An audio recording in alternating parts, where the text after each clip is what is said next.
Hello, my friends, and welcome back. Thank you very much for being with me again today. Well, let me confess something. I said it, I think, once or twice before in my 5 million videos I made, and that is when I grew up. I mean, in the process of growing up, because you learn, you see the adults as authority figures, you think that later you find out imbecile teacher is very knowledgeable and is intelligent and knows what he's talking about. But as you grow, and if you read, you get information, and you understand little by little that the professor or the teacher is here, and you grow. You go a little bit and you see this guy is bald-headed. You realize he doesn't have anything in his fucking head. So then you realize, hey, it's okay. There are others that you again look up to and say, hey, those guys. And then if you accumulate knowledge and wisdom with knowledge, then you surpass those guys and you say, oh my God, look at these guys. These are losers. And after you do this, so you leave, let's say you leave the, no offense to anybody, the kindergarten, whatever, teacher, right here. I'm just saying. Then you got the first grader. First grade teacher or the grade teacher, and then you got the high school teacher, and then you got the professor, and then you got the whomever, wherever you want to get it, the philosophers that you used to read. You understand them, say, hey, you understand their level, but if you evolve with knowledge, you become wiser, and you can understand, okay, that guy is about this smart from 0 to 10. 10, you've never seen anybody like that in your life yet, because if you see someone like that, you're very lucky. But probably once you go up, you're going to realize he's not a 10 anymore. He's a 9 or 8, the closer you get. So then you can assess each person's intellect and knowledge through what the person did, said, behaved, and so on. In this case, when I was a child, obviously I thought, and even as maybe I will tell you the year, about a year, I thought that politicians, the guys in charge of us, the leaders, the president of the country, the prime minister, the military, the generals, are very smart and very capable people. Until I started getting more information, being around things, of seeing a lot of things, and I realized they are. First I said, oh, that's not a big deal. As I going up, I said, well, actually, these are really like us. And now I really think they're dumb.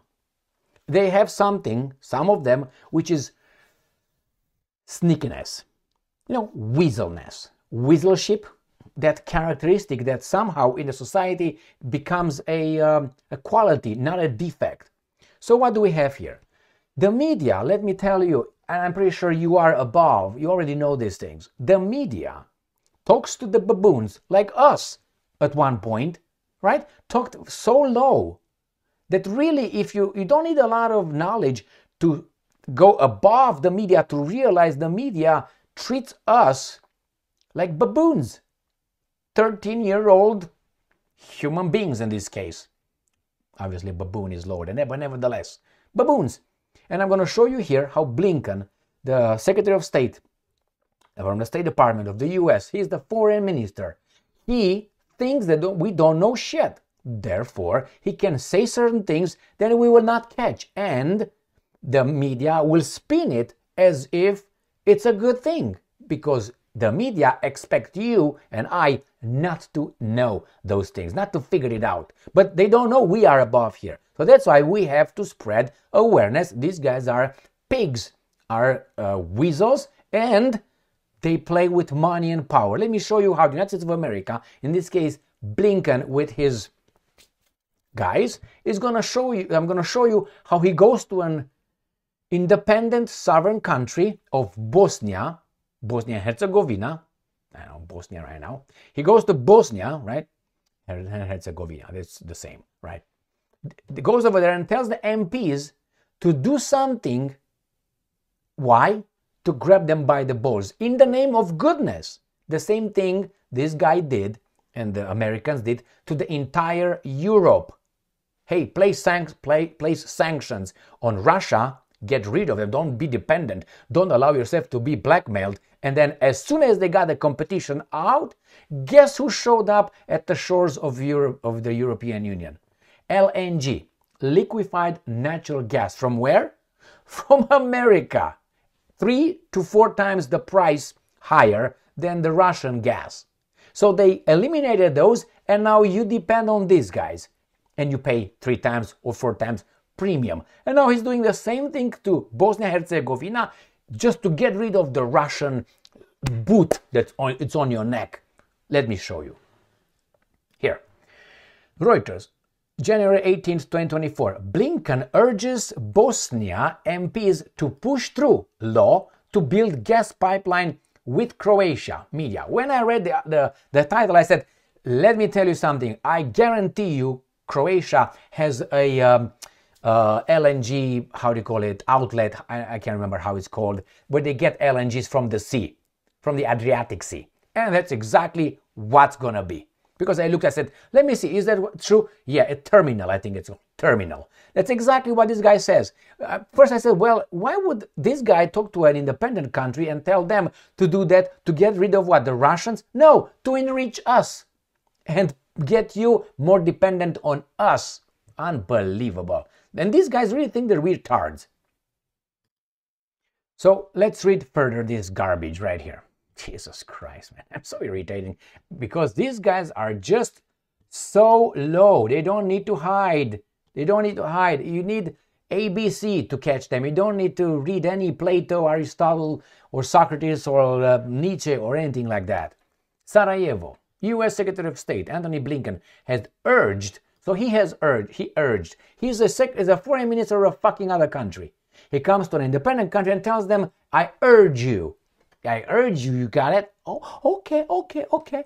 Remember who flew those planes? Was it over Bosnia? Yeah.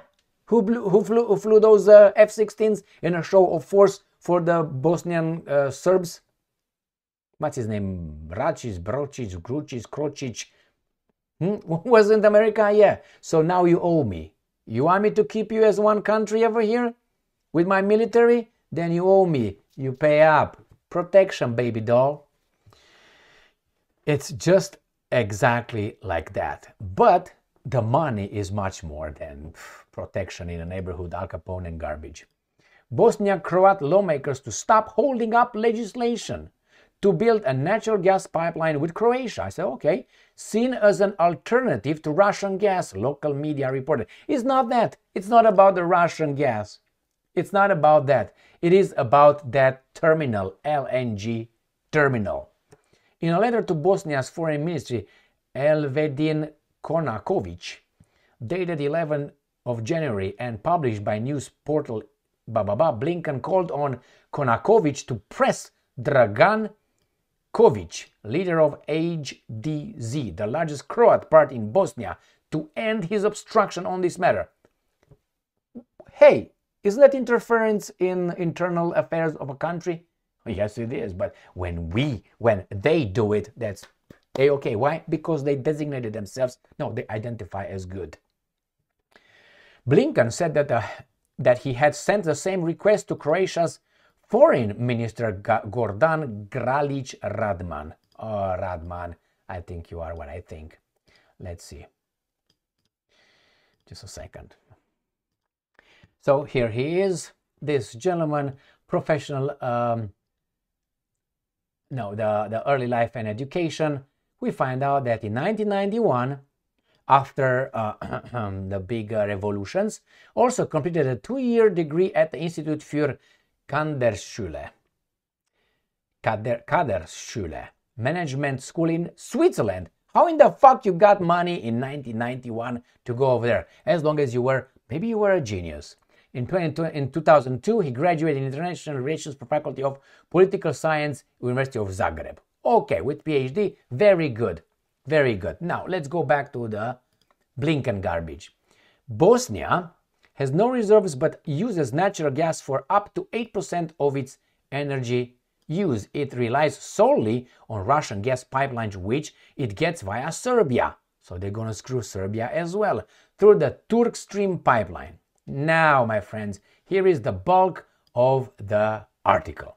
The project to build the Southern Interconnection gas pipeline, bringing natural gas to Bosnia from an LNG terminal on the Croatian island of Krk, was approved 2 years ago in the lower house of the Bosnian Croat Federation Parliament, but has been blocked in the upper house. It's okay. He comes and say, do it, do it. We urge the Federation of Bosnia and Herzegovina House of Peoples to pass the law on the southern interconnection, Blinken said in a letter.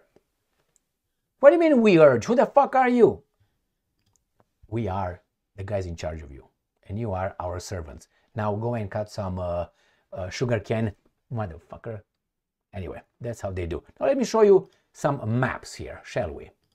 We start from far away. This is the map of Europe. We got this country here, Romania, and these are the Balkans right here. In the Balkans, used to have Yugoslavia, but not no more because they took care of it. So now you have Croatia, you have Bosnia and Herzegovina. Right here, okay, you got Montenegro, you got Albania, and you got North Macedonia. Did you like that? My Serbs? Yes. Okay. So, and you got Slovenia too. Slovenia was also part of Yugoslavia right here. Albania was not. I'm just mentioning because I have to. So here is Bosnia and Herzegovina. Now I'm going to take this right here and I'm going to turn it into abracadabra. I'm going to reach ya and grab ya right there. So that's it. So we got Serbia right there. Great country of Serbia right here. All right. And you got Macedonia and you got Bosnia and Herzegovina that we're talking about. And we got Croatia right here. So these guys want these guys to, I don't know exactly where that island is, but doesn't really matter where that island is, to build the pipeline coming from, instead of coming from Serbia with gas, from here somewhere going over Croatia, like right here, and go to an island where is the terminal, waiting the Yankees. What's up, my man? Woo! We're here for you. 4 times the price, but hey, you don't depend on anybody but on me. So I got you by the balls right now. Go and work.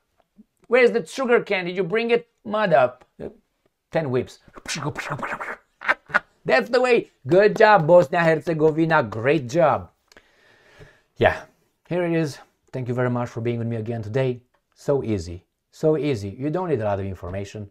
You don't need a lot of information, but once you get the dynamics of the game, you know how these guys are thinking. Why? Because they did it before. It's not hard. They don't even change the technique. Why? Because it works. You know, that rule. If things work just fine, don't change anything. Don't touch anything. The same. These guys so far work just fine in the same way. Protection, otherwise regime change. There you have it. Pam pam. Or sanctions, first threats, blackmails, sanctions, regime change, and bombardment invasion. These are the diplomatic tools of the United States of America in the past 32 years. Since 1991, these were the tools of diplomacy U.S. government used. They tossed intelligence away, they tossed diplomacy, or how should I put it,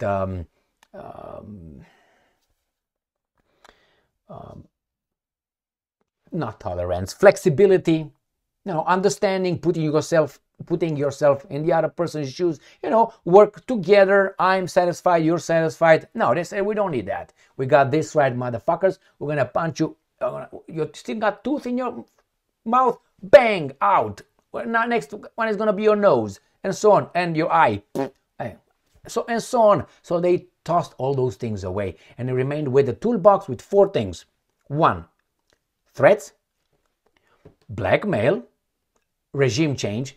After the blackmail is a little sanctions, then regime change with a spontaneous uprising in your country. We don't have anything to do with that. Or if that doesn't work, we're gonna straight bombard you and invade you because, I don't know, you looked sideways a little bit, and I think we need to bring you democracy, freedom, and love because you missed that. We say so. Thank you very much for being with me again today. Stay strong, stay smart, look for the truth, and be just.